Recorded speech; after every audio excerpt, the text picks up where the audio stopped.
Alors que le monde retient son souffle face aux tensions croissantes entre l'Iran, Israël et maintenant les États-Unis, une question cruciale résonne plus fort que jamais. Dieu protège-t-il à nouveau Israël? Ce ne serait pas la première fois. Dans la Bible, la Perse, l'Iran antique, a tenté de détruire Israël à 4 reprises. Et à chaque fois, Dieu est intervenu.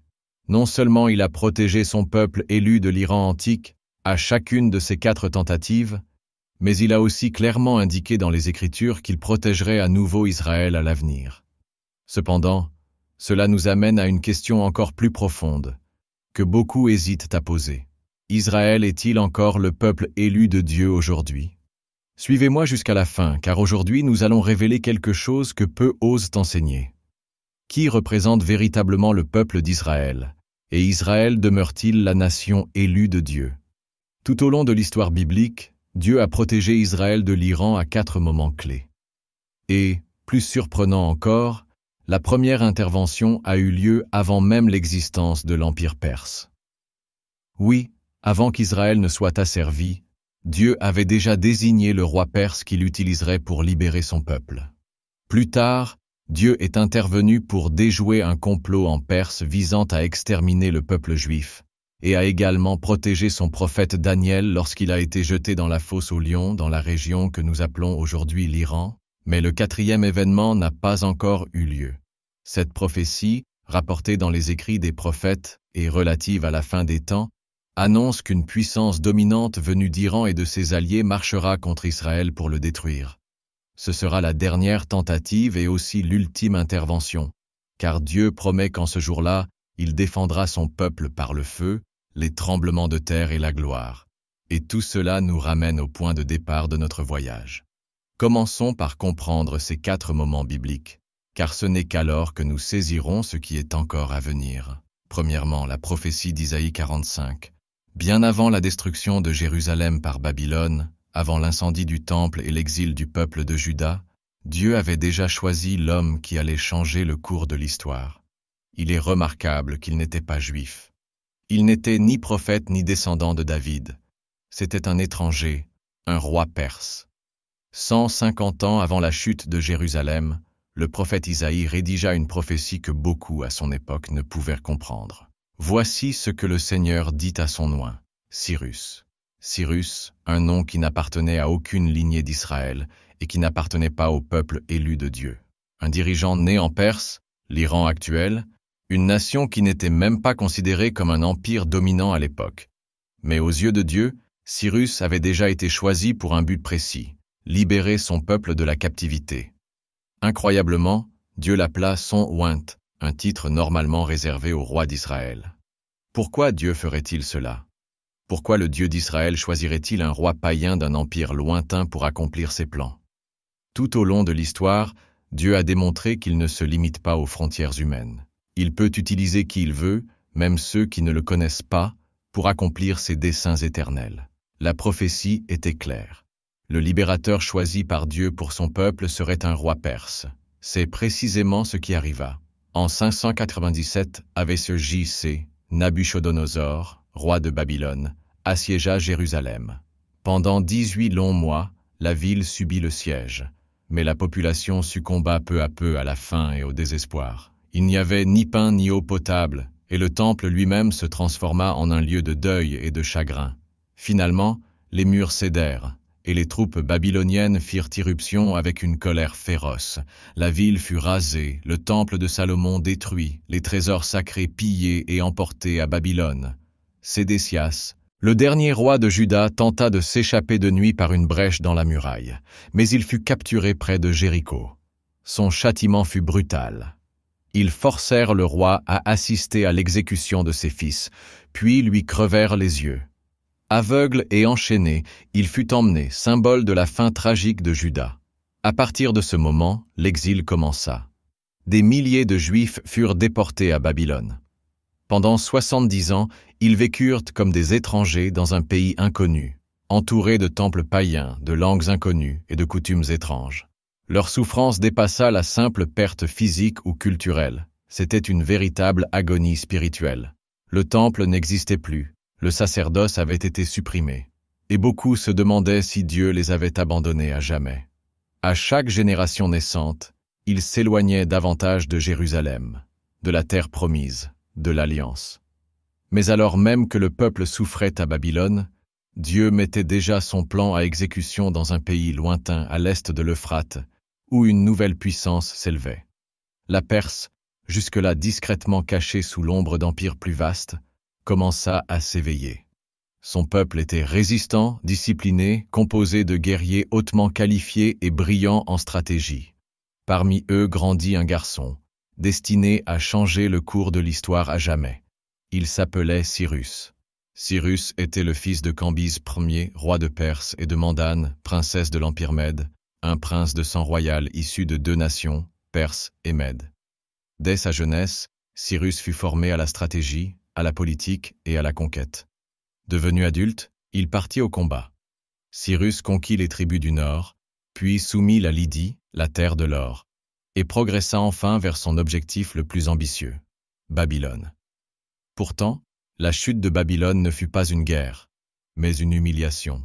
Les soldats perses de Cyrus détournèrent l'Euphrate, s'infiltrèrent par les voies navigables et prirent la ville sans briser un seul mur. Babylone tomba en une seule nuit. Le grand empire qui avait asservi Israël fut vaincu sans combat, accomplissant ainsi la vision d'Isaïe. Cyrus, empereur du monde, l'homme qui n'avait jamais mis les pieds à Jérusalem et qui adorait d'autres dieux, fit ce qu'aucun roi n'avait osé faire auparavant. Il proclama la liberté. Il déclara que le peuple juif était libre, qu'il pouvait retourner à Jérusalem, reconstruire le temple et adorer son Dieu. Plus encore, le roi perse restitua les trésors sacrés volés et leur fournit de l'or, de l'argent et du bois pour restaurer le culte du Dieu d'Israël. Pourquoi l'a-t-il fait?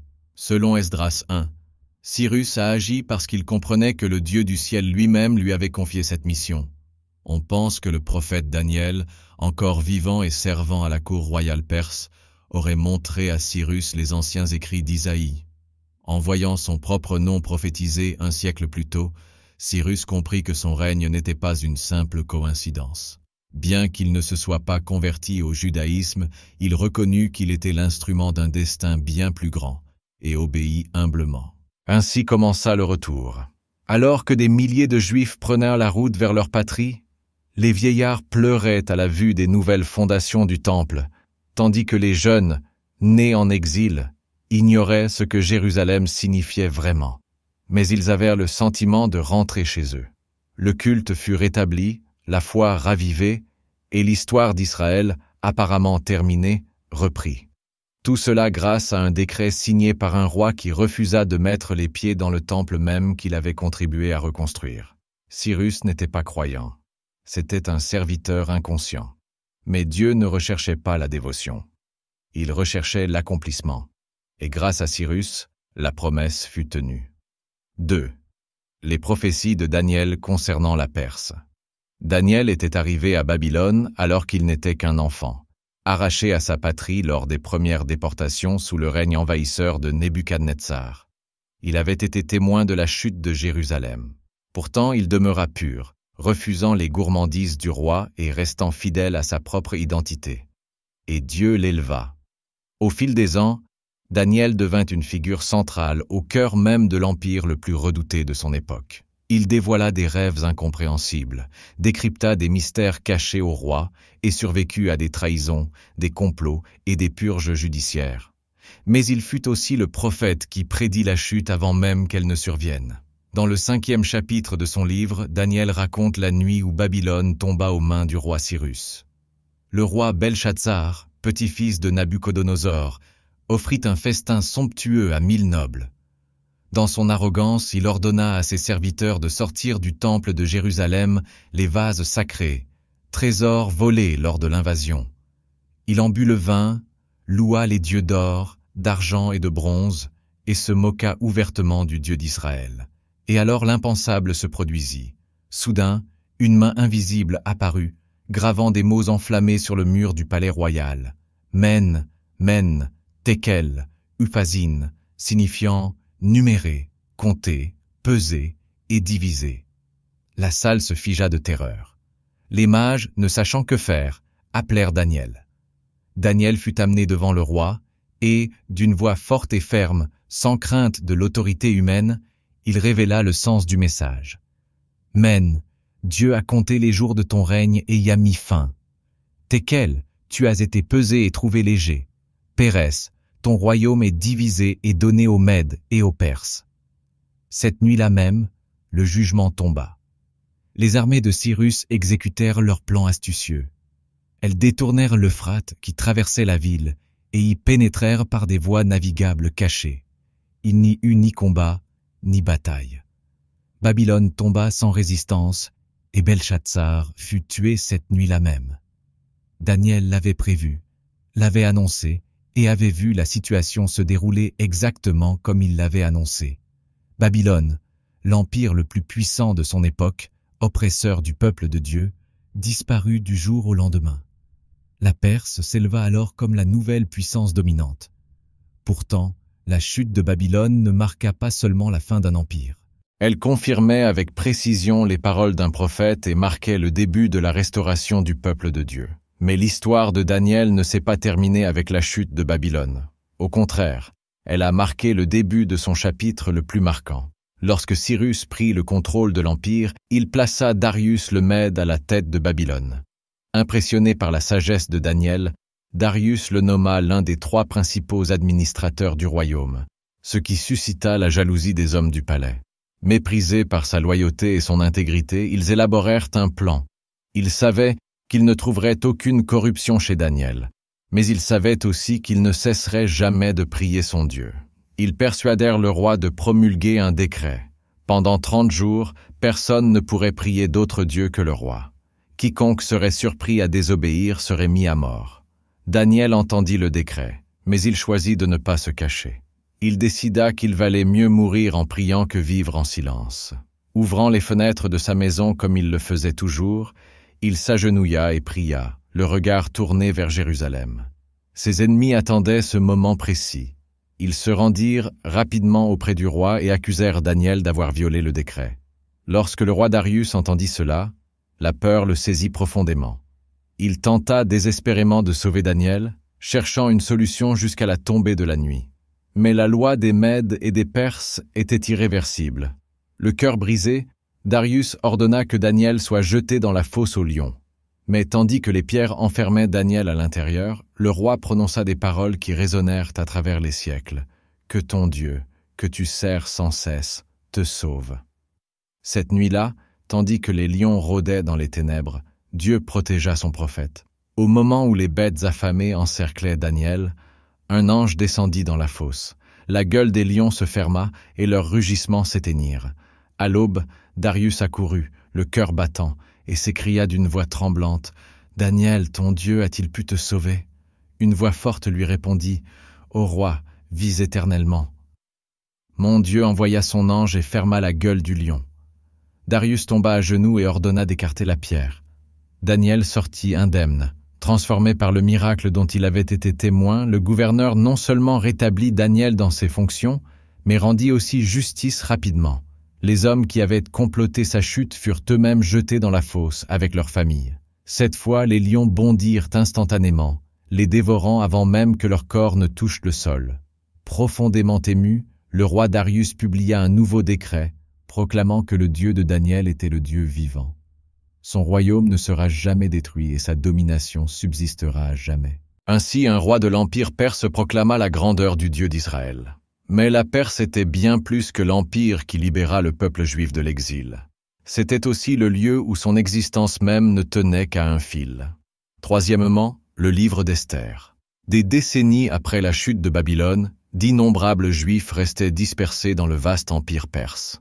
Bien que Cyrus leur ait accordé la permission de retourner à Jérusalem, tous ne firent pas le voyage. Des milliers de familles s'installèrent alors dans les villes perses, s'adaptant à des coutumes et des lois étrangères. Cela les rendit vulnérables. C'est alors que se déroula l'un des moments les plus sombres et pourtant les plus miraculeux de l'histoire juive, l'histoire d'Esther. L'action se déroule à Suse, capitale de l'Empire perse, dirigée par le roi Assuérus, connu historiquement sous le nom de Xerxès Ier. La 3e année de son règne, Xerxès décide de destituer la reine Vasthi. Pour lui trouver une nouvelle reine, il organise un concours réunissant les plus belles jeunes femmes de son royaume. Parmi ces femmes se trouvait Esther, une jeune juive orpheline, élevée en secret par son cousin Mardochée. Personne ne savait qu'elle appartenait au peuple d'Israël. Esther était discrète, sage et obéissante. Et bien qu'elle ne fût pas de sang royal, Dieu l'avait choisie. Esther fut amenée au palais et, après une longue période de préparation, elle fut présentée au roi. Contre toute attente, et le roi aimait Esther plus que toutes les autres femmes, il plaça la couronne royale sur sa tête. Ainsi, une femme juive, humble et inconnue devint reine de Perse, l'Iran actuel. Mais alors qu'Esther vivait au palais, un homme dangereux accéda au pouvoir, Aman, descendant des Amalécites, anciens ennemis d'Israël. Quand Aman vit que Mardochée, l'oncle d'Esther, refusait de se prosterner devant lui, il fut rempli de haine. Il ne suffisait pas de punir un seul homme. Au lieu de cela, il complota l'extermination de tout le peuple juif dans tout l'Empire.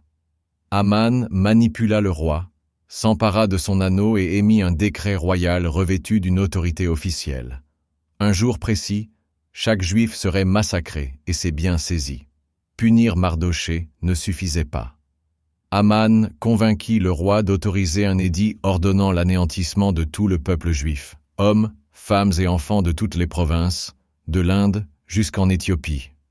Ce fut la première tentative systématique de l'histoire visant à détruire le peuple élu de Dieu, signé et scellé par le trône perse. C'était un génocide légalisé. La Perse, l'empire qui leur avait autrefois offert un refuge, était sur le point de devenir leur bourreau. Cela semblait être la fin. Les Juifs ne pouvaient ni s'échapper ni riposter. Ils n'avaient pas d'armée. Un seul espoir subsistait. Il se trouvait au cœur du palais royal. Lorsque Mardochée apprit le décret, il envoya un message urgent à Esther. « Qui sait? Peut-être êtes-vous venu dans le royaume pour un moment comme celui-ci. » C'était une invitation au courage, un appel à reconnaître que Dieu ne l'avait pas placé là par hasard. Et Esther choisit courageusement de tout risquer. Elle entra en présence du roi sans y être invitée, un acte passible de mort. Mais Xerxès écouta sa supplication. Lors d'un banquet plongé dans un profond silence, Esther révéla la vérité. Elle était juive, et son peuple était sur le point d'être exterminé à cause d'Aman. La réponse ne se fit pas attendre. Furieux d'avoir été trompé, le roi ordonna qu'Aman soit pendu à la potence qu'il avait construite pour Mardochée. Mais ce n'était pas tout. Il décréta que les Juifs avaient le droit de se défendre le jour où ils seraient attaqués. Ce qui devait être un massacre devint un grand triomphe. Le peuple de Dieu survécut, secouru par une femme courageuse placée précisément au bon endroit, au bon moment. Une fois de plus, Dieu a utilisé la Perse, l'Iran d'aujourd'hui, non pas comme un ennemi, mais comme le théâtre de son dessein divin.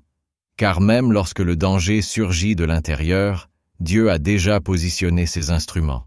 Et bien que son peuple fût étranger dans un pays étranger, dans ce que nous appelons aujourd'hui l'Iran, Dieu a protégé le peuple d'Israël. Mais le lien biblique avec l'Iran ne se limite pas au passé. Un autre événement attend encore de se produire, décrit avec force dans l'un des livres prophétiques les plus mystérieux des Écritures, la prophétie de Gog et Magog. Aux jours les plus sombres de l'exil, alors que l'espoir d'Israël semblait enseveli sous les cendres et les chaînes, le prophète Ézéchiel reçut l'une des visions les plus fascinantes de toute l'Écriture. Ézéchiel était à des kilomètres de chez lui, exilé à Babylone. Jérusalem était tombée, le temple était en ruine et la terre promise semblait totalement oubliée de Dieu. Mais alors, Dieu lui montra quelque chose d'encore plus troublant. Ce n'était ni une image du passé, ni une promesse pour son présent. C'était une révélation sur l'avenir, un avertissement qui allait retentir à travers les siècles, jusqu'à la fin des temps, lorsqu'une puissance dominante surgirait de la région que nous appelons aujourd'hui l'Iran. Le prophète tourna son regard vers le ciel, et ce qu'il vit lui coupa le souffle. Dans cette vision glaçante, Dieu lui révéla une coalition militaire massive, dirigée par un personnage mystérieux appelé Gog, prince du pays de Magog. Aux côtés de Gog se trouvait une alliance, la Perse, l'Iran actuel, ainsi que Couche, Put et d'autres nations du Nord. Ces nations s'uniraient dans un seul but, détruire Israël. Cette alliance progresserait avec une force irrésistible, submergeant le pays telle une tempête, d'innombrables armées marchant vers Jérusalem. Plus alarmant encore, Israël apparaîtrait sans défense, vivant paisiblement sans mur protecteur, se contentant d'un faux sentiment de sécurité. Mais juste au moment où la destruction semblait certaine, Dieu interviendrait avec détermination. Ce jour-là, lorsque Gog s'abattra sur le pays d'Israël, ma colère s'élèvera, une colère ardente. L'intervention divine sera fulgurante, des tremblements de terre secoueront le sol. Une pluie de feu et de soufre tomberait du ciel, semant le chaos et la confusion parmi les ennemis. Gog, la Perse et leurs alliés seraient vaincus, non par la force militaire humaine, mais uniquement par la puissance et la gloire de Dieu. Ce qu'Ézéchiel vit n'était ni symbolique ni un simple avertissement destiné à son époque. C'était une vision claire et concrète de quelque chose qui n'a pas encore eu lieu, une prophétie qui, selon de nombreux érudits, ne s'est pas encore réalisée. Aujourd'hui, en observant la carte du Moyen-Orient et l'escalade de l'hostilité de l'Iran et de ses alliés envers Israël, beaucoup se demandent avec anxiété, assistons-nous aux prémices de cette guerre prophétisée? Le monde entrevoit-il maintenant les prémices de Gog et Magog? Mais une question plus pressante se pose. Si Israël n'était plus le peuple de Dieu, pourquoi le protéger? À quoi sert cette prophétie? Qui Dieu défendrait-il s'il n'avait plus de peuple élu? La réponse à cette question change tout, car si cette prophétie a encore un sens, cela signifie aussi que nous devons accepter qu'Israël demeure le peuple élu de Dieu. Israël est-il toujours le peuple élu de Dieu? Cette question résonne aujourd'hui plus profondément que jamais, suscitant d'intenses débats et de profondes divisions au sein du christianisme. Certains affirment qu'Israël a perdu sa position privilégiée en rejetant le Messie, tandis que d'autres affirment que l'Église a pris sa place comme véritable peuple de Dieu. Mais que dit réellement la Bible à ce sujet? Dieu a-t-il abandonné Israël? Ou a-t-il encore un plan divin réservé à cette nation? Pour répondre à cette question, il faut remonter aux origines, à l'alliance originelle de Dieu. Dieu a choisi Israël par une promesse éternelle scellée avec Abraham. Dans Genèse 12, Dieu déclare clairement « Quitte ton pays et je ferai de toi une grande nation et je te bénirai et par toi seront bénies toutes les familles de la terre. » Plus tard, Dieu affirmera l'éternité de cette alliance, non seulement avec Abraham, mais aussi avec toute sa descendance. Cette alliance était plus qu'une promesse, c'était un accord sacré, éternel et contraignant, définissant Israël comme un peuple particulier, investi d'une mission historique unique.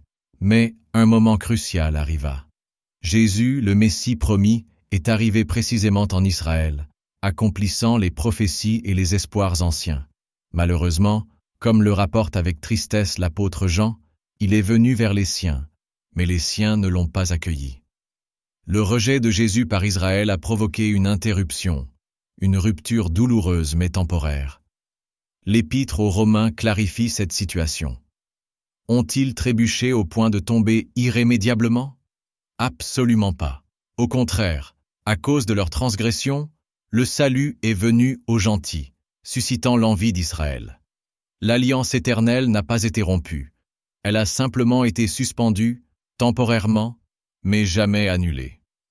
Bien qu'Israël n'ait pas reconnu Jésus à l'époque, Dieu n'a jamais révoqué son alliance ni annulé ses promesses éternelles. Être le peuple élu de Dieu implique une immense responsabilité. Être une lumière et une révélation de Dieu au monde entier. Et ce choix n'était pas fondé sur le mérite mais sur la pure décision souveraine de Dieu. Mais alors, qui est le peuple de Dieu aujourd'hui? L'Écriture distingue deux dimensions.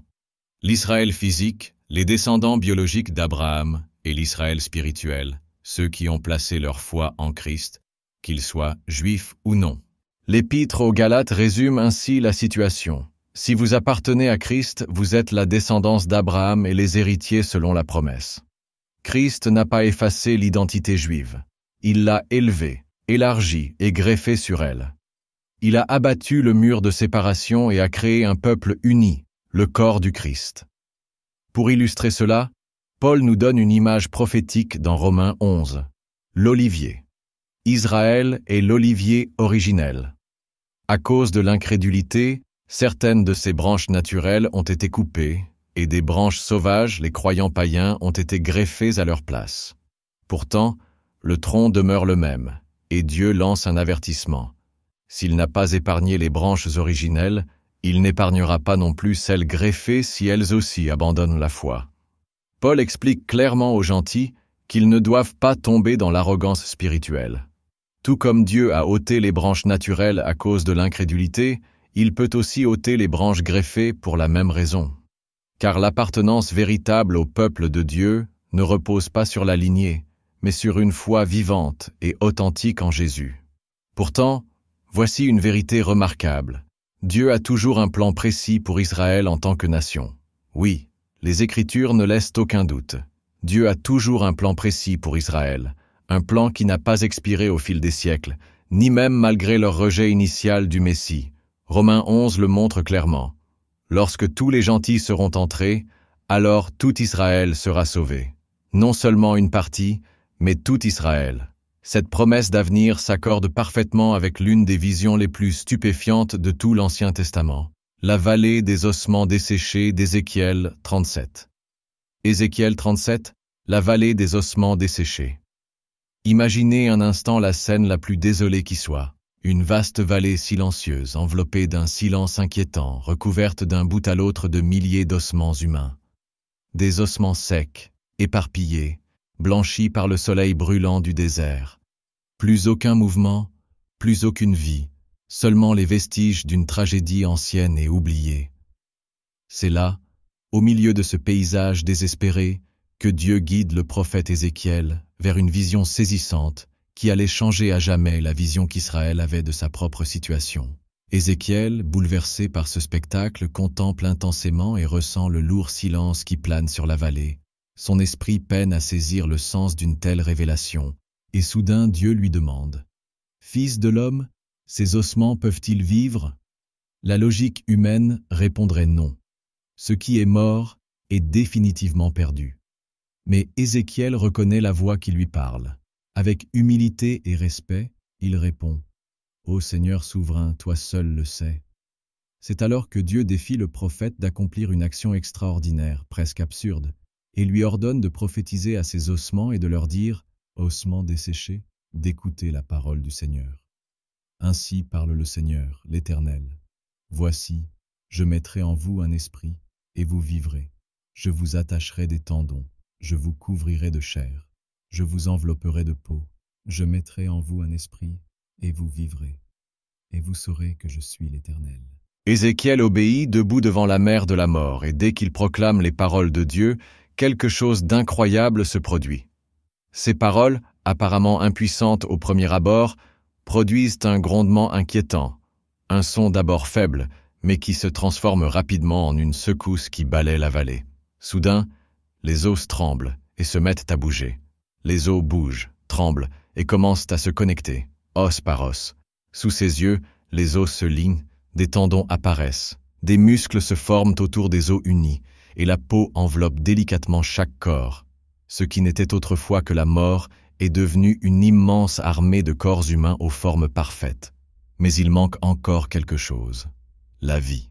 Alors la voix du Seigneur parla de nouveau, ferme et résolue, prophétisa au souffle, lui dit « Souffle, viens des quatre vents et souffle sur ces morts, afin qu'ils vivent. » De nouveau, obéissant, Ézéchiel éleva la voix, prononçant ces paroles exactes.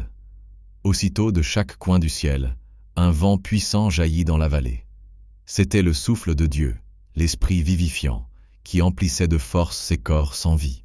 Ils tremblaient, se relevant un à un avec une force renouvelée, formant une vaste multitude, désormais vivante, ressuscitée en une armée puissante et restaurée. La vision devint alors claire, car Dieu lui-même en révéla le sens au prophète. « Fils de l'homme, ces ossements représentent toute la maison d'Israël. Ils crient, nos os sont desséchés, notre espoir s'est envolé, nous sommes entièrement retranchés. Prophétise-leur et dis, ainsi parle le Seigneur, l'Éternel. Voici mon peuple, j'ouvrirai vos sépulcres, je vous en ferai sortir, et je vous ramènerai dans le pays d'Israël.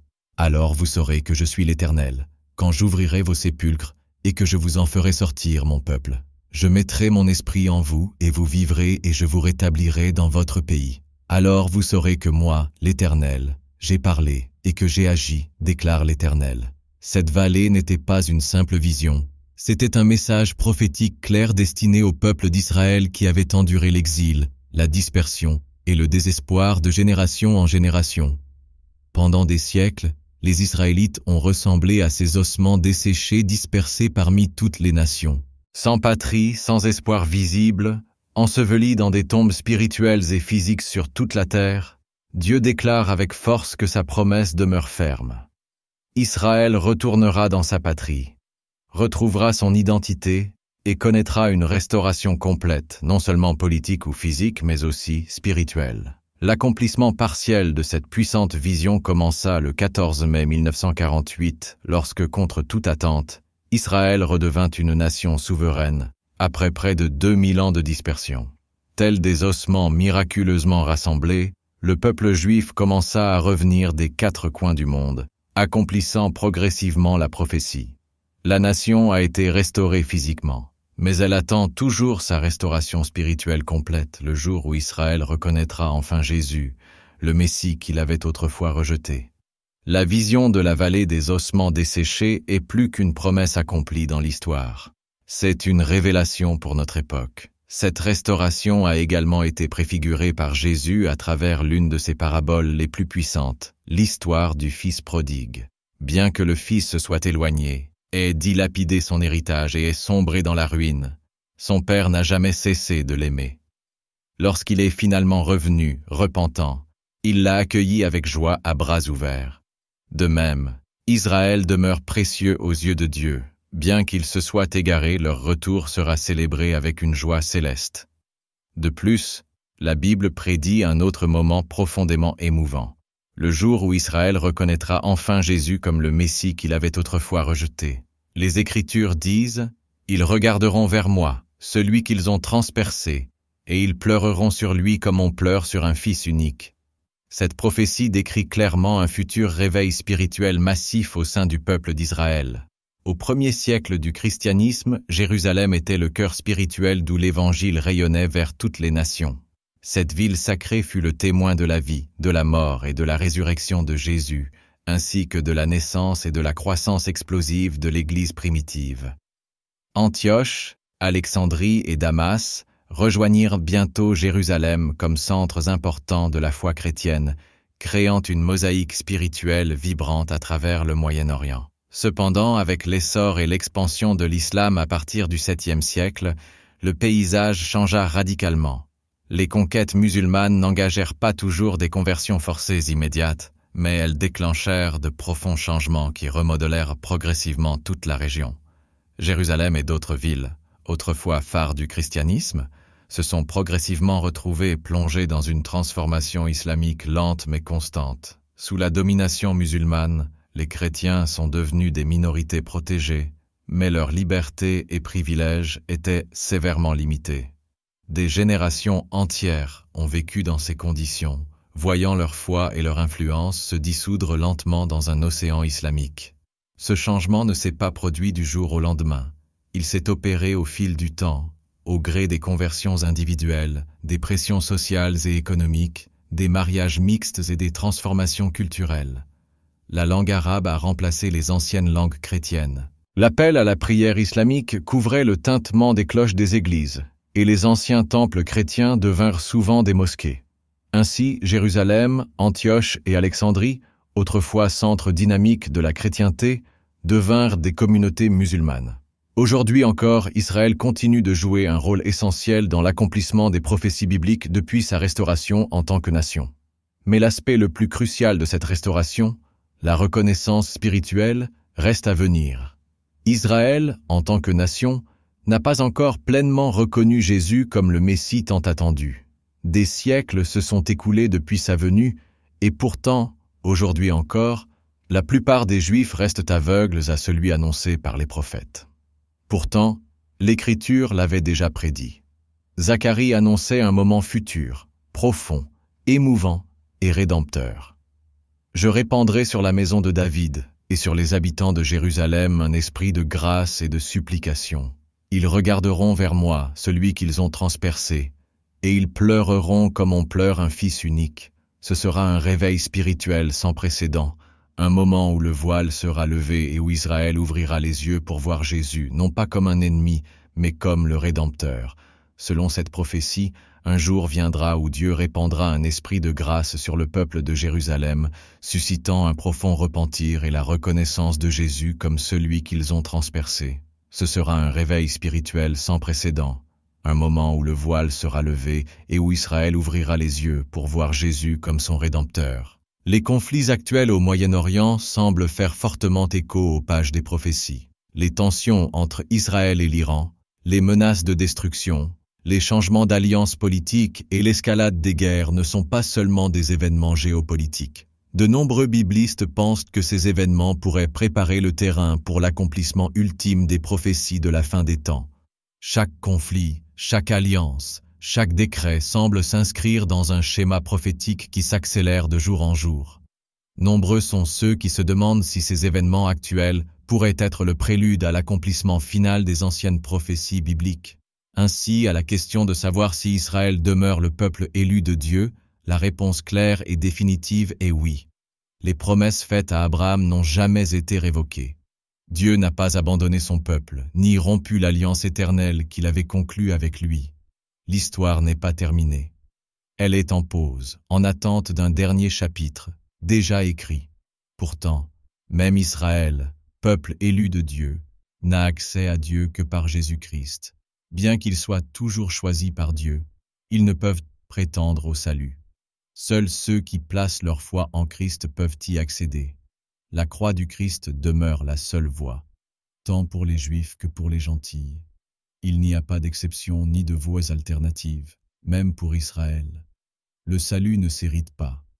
Il faut y croire personnellement. Et l'Écriture est claire et inébranlable sur cette vérité. Car il n'y a sous le ciel aucun autre nom qui ait été donné à l'humanité par lequel nous devions être sauvés.